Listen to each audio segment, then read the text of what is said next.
నమస్తే, welcome to media millets news. నేను మీ ఆదిత్య. ముందుగా బులెటిన్ హెడ్లైన్స్.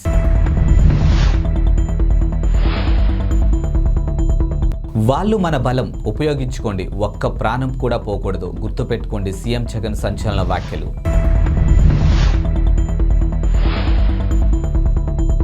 తుఫాన్ ఎఫెక్టు, భక్తులకు టీటీడీ హెచ్చరిక.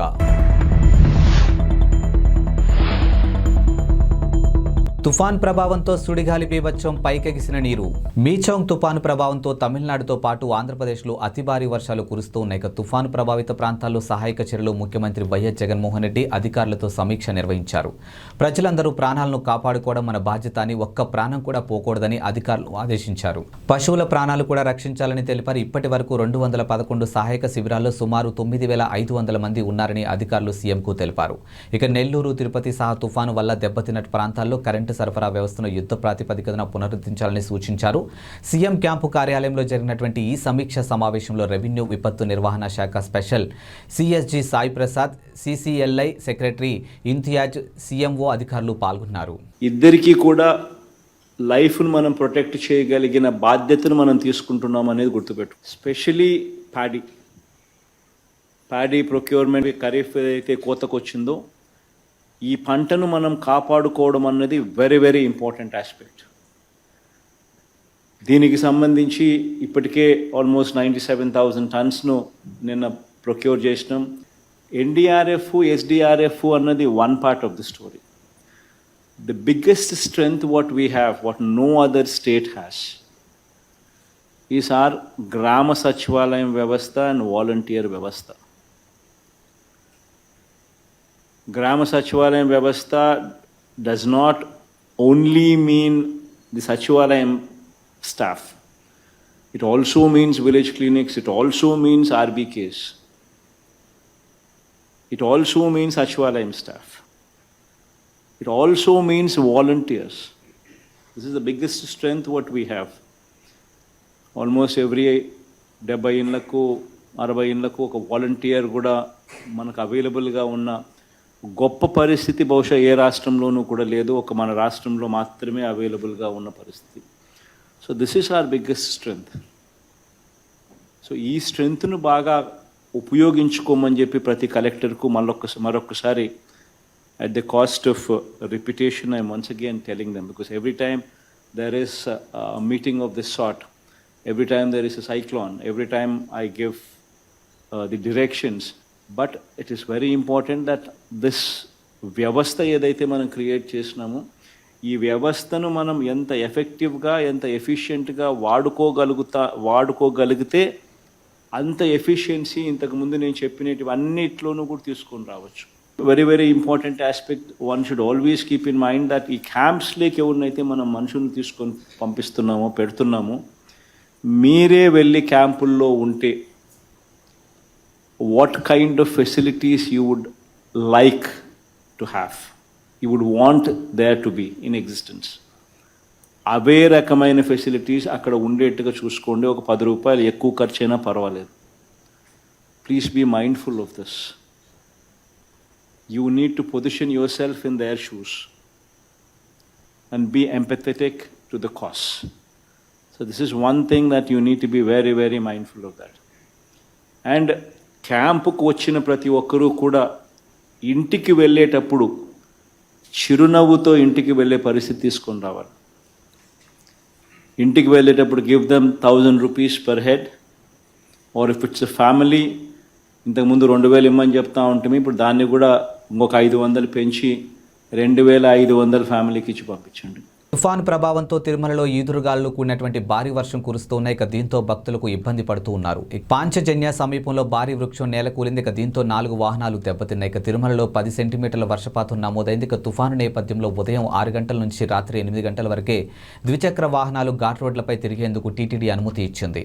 తుఫాను కారణంగానే రేణిగుంట విమానాశ్రయం నుంచి రాకపోకలు సాగించే పలు విమాన సర్వీసులు రద్దయ్యాయి.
తీవ్ర తుఫానుగా మారిన మీచౌంగ్ ఇక బాపట్ల సమీపంలో తీరం దాటింది. ఇక తుఫాను తీరం దాటే సమయంలో గంటకు 90 నుంచి 100 కిలోమీటర్ల వేగంతో ప్రచండ గాలులు వీచాయి. ఇక పలు ప్రాంతాల్లో అతి భారీ వర్షాలు కురుస్తున్నాయి. ఇక చెట్లు, విద్యుత్ స్తంభాలు నేలకొలిగాయి. ఇక పశ్చిమ గోదావరి, నెల్లూరు, ప్రకాశం, గుంటూరు, పల్నాడు, ఎన్టీఆర్, కృష్ణా జిల్లాల్లో నష్టం ఎక్కువగానే జరిగింది. ఇక కాకినాడ జిల్లా జగ్గంపేట, చెన్నై, కోల్కతా జాతీయ రహదారిపై టోర్నడోను తలపించేలా నీరు పైకెక్సింది. ఇక గండేపల్లి పెట్రోల్ బంక్ వద్ద సుడిగాలి బీభత్సం చేసింది.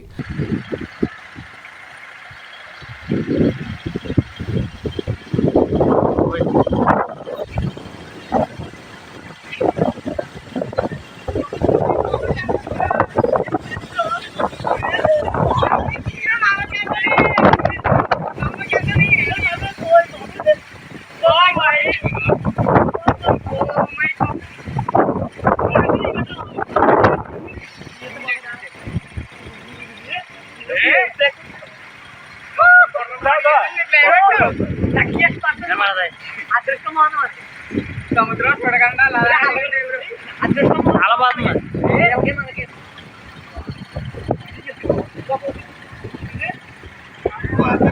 మళ్ళీ చూడలేదు మరి జీవితంలో చూస్తాను చూడాలని చెప్తాను. ఇలాగే జీవితంలో చూడమని ఫాక్స్ వచ్చింది అవి అది జుంజే జుంజే జుంజే మళ్ళీ మళ్ళీ రాదు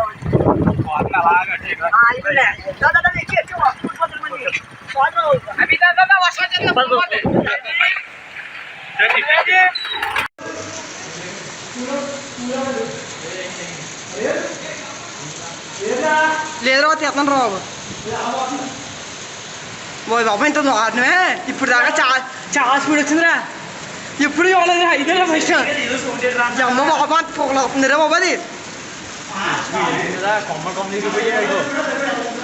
ఓ బాబా ఎన్ని జుట్టు చేయి బట్టలు గుట్టలు ఓయ్ బాబా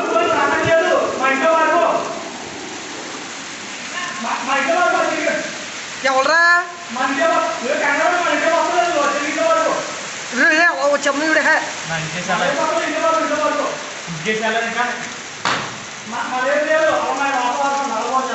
అంత వచ్చేస్తుంది బాబు. అది అదేదో వెళ్ళిపోయింది. ఎవరా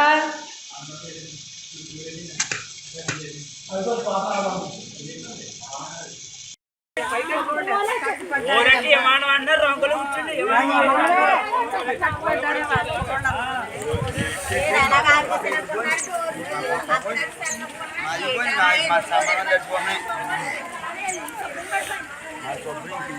పాటు కొట్టుకొని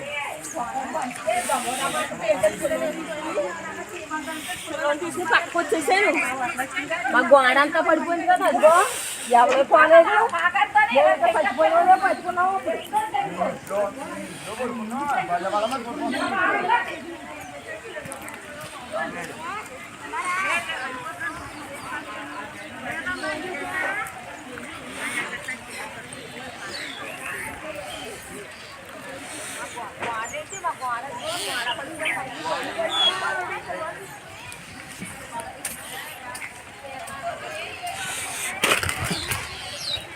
పోయి వాళ్ళు రెండు పోయి మొత్తం పోయాలి.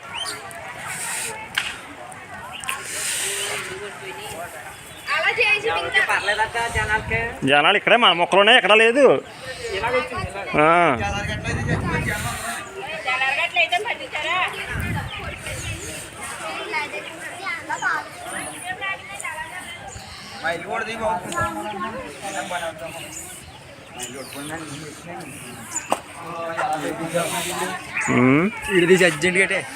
వాళ్ళు రావాలి కదా కరెంట్ వాళ్ళకి.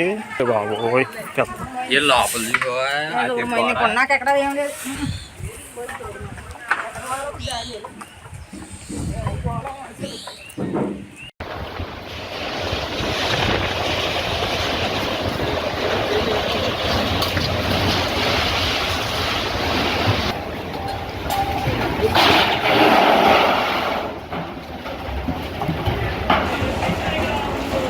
ఫ్యాన్తో సహా ఎగిరిపోయి పడిపోయింది.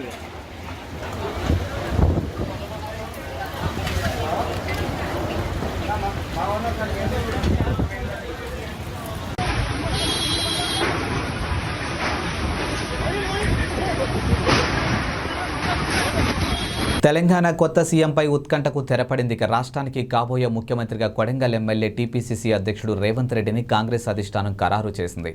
రేపు సీఎంగా రేవంత్ ప్రమాణ స్వీకారం చేయనున్నారు. ఇక సీఎం ఎవరనేది తేలటంతో ఇప్పుడు మంత్రులు ఎవరిని నియమిస్తారు, ఎవరికి ఏ శాఖ అప్పగిస్తారు అనేది హాట్ టాపిక్గాను మారింది. అందులోనూ ఐటీ శాఖ ఎవరికి ఇస్తారనేది ఉత్కంఠంగాను మారింది. ఇక తెలంగాణ ఆవిర్భావం తర్వాత 2 సార్లు బీఆర్ఎస్ అధికారంలోకి రాగా ఆ 2 పర్యాయాలు కేటీఆర్ఏ ఐటీ మంత్రిగా పనిచేశారు. ఇక తన సమర్థవంతమైన పనితీరుతో ఆ శాఖకే కొత్త వన్నెలను తీసుకొచ్చారు. యువత ఉద్యోగాలపైనే ఆధారపడకుండా ఉద్యోగ అవకాశాలు కల్పించే వ్యాపారవేత్తగా ఎదగాలని టీఆర్ఎస్ అధికారంలో వచ్చినటువంటి తొలి ఏడాదిలోనే టీ హబ్ అనే వేదికను అంకురార్పణ చేశారు. ఇక ఇది పూర్తిగా కేటీఆర్ ఆలోచనలోంచే పుట్టింది. 7 ఏళ్లు తిరిగేసరికి టీ హబ్ ప్రపంచ స్థాయి స్టార్టప్లకు వేదికగాను మారింది. తన తల్లి మొబైల్లో ఉన్న ఓ యువతి ఫోటోను చూసి ప్రేమలో పడిపోయిన యువకుడు ఆమెను పెళ్లి చేసుకోవాలని నిర్ణయించుకున్నాడు. ఆ ఫోటోలో ఉన్న యువతిని మన దేశం కాదని, ఆమె విదేశీ అమ్మాయిని తెలిసింది. అయినా సరే ఆమెను ఇష్టపడి అతడు తన అభిప్రాయాన్ని కుటుంబ సభ్యులకు తెలియజేశాడు. ఇక కొడుకు ఇష్టాన్ని కూడా గౌరవించిన ఆ తల్లిదండ్రులు అమ్మాయి కుటుంబంతో మాట్లాడారు. అందుకు వారు కూడా సమ్మతించడంతో పెళ్లికి గ్రీన్ సిగ్నల్ వచ్చేసింది. కానీ ఇంతలో కరోనా, వీసా సహా పలు ఆటంకాలు ఎదురవడంతో 5 ఏళ్ల పాటు నిరీక్షించాల్సి వచ్చింది. చివరకు అన్ని ఆటంకాలు అధిగమించిన ఈ జంట వచ్చే ఏడాది ఒకటి కాబోతుంది. ఇక తనకు కాబోయే భర్త కోసం యువతి సరిహద్దులు దాటి భారత్లో అడుగుపెట్టింది. పాకిస్తాన్కు చెందినటువంటి యువతి మంగళవారం వాగా అటారీ అంతర్జాతీయ సరిహద్దు దాటి భారత్లోకి చేరుకోగా కాబోయే అత్తింటి వాళ్ళు ఆమెకు బాచా భజంత్రులతో ఘన స్వాగతం పలికింది. ఇక వివరాల్లో చూసుకున్నట్టయితే కోల్కతాకు చెందినటువంటి యువకుడు సమీర్ ఖాన్ జర్మనీలో ఉన్నత చదువులకు చదువుకున్నాడు. అక్కడి నుంచి 5 ఏళ్ల కిందట 2018లో మేలో భారత్కు వచ్చిన సమీర్ తన తల్లి ఫోన్లో కరాచీకి చెందినటువంటి జావేరియా కనుమ్ ఫోటో చూసి ఇష్టపడ్డాడు. ఇక పెళ్ళంటూ చేసుకుంటే ఆమెనే చేసుకుంటానని తల్లిదండ్రులకు చెప్పాడు. यकीन नहीं आ रहा मुझे, बस बहुत प्यार मिल रहा है, प्यार से ही बहुत खुश हूँ मैं। 5 साल के बाद, 5.5 साल के बाद अब हमें जाके मुझे वीजा मिला है तो मैं आ सकी हूँ यहाँ पे। तो खाली पासपोर्ट वगैरह आ गए थे वापस।